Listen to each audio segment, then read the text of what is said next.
शरीर में कांटा चुभने पर दर्द होता है। अगर लोहे का भाला ही शरीर के आर पार हो जाए तो कितना दर्द होगा। अब इससे एक कदम आगे बढ़ते हैं। वो भाला मोटा हो और शरीर में सामने से ना डालकर शरीर में तिरछा या नीचे से ऊपर की तरफ धीरे धीरे आर पार किया जाए तो यही नहीं, उस भाले को जमीन में गाड़कर जीवित शरीर को टांग दिया जाए और अपने दुश्मनों को ऐसे ही तड़प तड़प कर मरने के लिए छोड़ दिया जाए। इस क्रूर सजा को आम बना देने वाले इतिहास में एक शख्स हुआ, ब्लाद द इम्पलेर, और ब्लाद द्वारा दी जाने वाली सजा थी ये।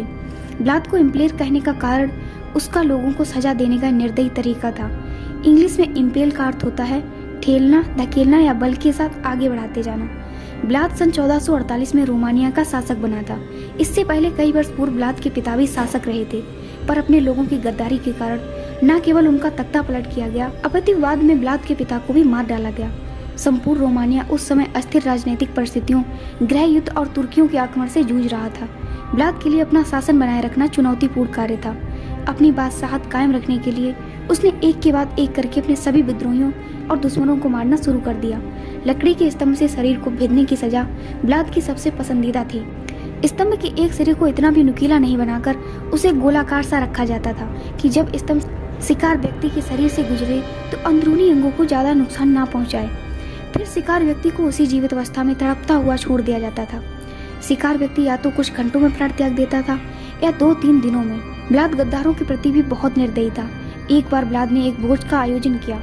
इसमें उसने उन सभी को आमंत्रित किया जिनमें से उसको शक था कि इन लोगों में से कई जने भविष्य में उसके लिए खतरा हो सकते हैं। ब्लाद ने भोज में आमंत्रित सभी लोगों के शरीर को लकड़ी के नोकदार मूसल के भेद कर टांग दिया और उन्हें इसी स्थिति में मरने के लिए छोड़ दिया।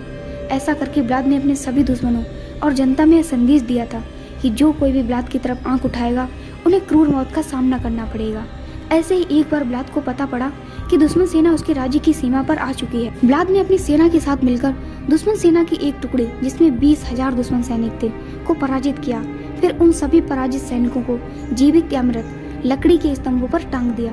दुश्मन सेना के बाकी सैनिकों में सिरन दौड़ पड़ी। उन्होंने ब्लाद पर आक्रमण करने का इरादा ही त्याग दिया और पीछे लौट गए। ब्लाद के इतना क्रूर होने के कुछ आधार हैं। ब्लाद शाही घराने से था। 3 भाइयों में मध्यम स्थान वाला भाई था।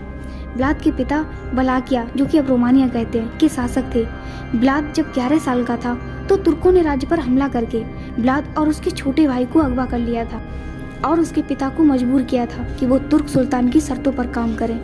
बाद में तुर्कों ने राज्य के भीतरी गद्दारों के साथ मिलकर ब्लाद के पिता और सबसे बड़े भाई को मरवा दिया।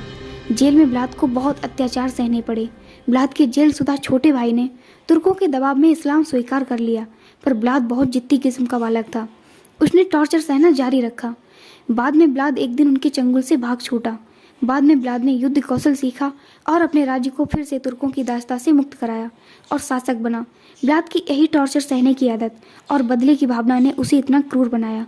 ब्लाद को तुर्क लोगों से खास दुश्मनी थी। एक बार तुर्क सुल्तान के कुछ तुर्की दूत ब्लाद के दरबार में उससे मुलाकात करने आए। उन दूतों ने पगड़ी पहनी हुई थी। ब्लाद ने इसे अपनी अवमानना मानते हुए उन्हें सिर से पगड़ी हटाने को कहा। दूतों ने कहा कि सिर पर पगड़ी धारण करना हमारी धार्मिक परंपरा है, आप इसे अन्यथा ना लें। ब्लाद इस तर्क से संतुष्ट नहीं हुआ और कहा, ठीक है, अब पगड़ी आप लोगों के सिर पर हमेशा ही रहेगी। फिर ब्लाद ने अपने सैनिकों को आदेश देकर दूतों की पगड़ी के ऊपर से ही उनके सिर पर कीलें ठुकवा दी और उन दूतों से किया अपना यह वादा निभाया। ब्लाद द्वारा दी जाने वाली अन्य सजाओं में से कुछ दुश्मनों को जीवित ही बड़ी कड़ाही में उबलवा देना भी शामिल था। ब्लाद चालाक भी बहुत था। उसने असाध्य रोग से ग्रसित संक्रामक रोगियों को दुश्मन के सैन्य ठिकानों पर पहुंचवाया ताकि दुश्मन महामारी से मारे जाएं। ब्लाद दुश्मन इलाकों के सभी कुओं में जहर डलवा दिया करता था ताकि विषैला पानी पीकर उसके दुश्मन खत्म हो जाएं। एक बार ब्लाद की सेना ने दुश्मनों की सेना पर उन्हीं का भेष धारण कर हमला कराया। दुश्मन सैनिकों में खलबली मच गई कि असल दुश्मन कौन है। इसी उलझन में दुश्मन सैनिकों ने अपनी जान बचाने के लिए आसपास में ही एक दूसरे को मार डाला।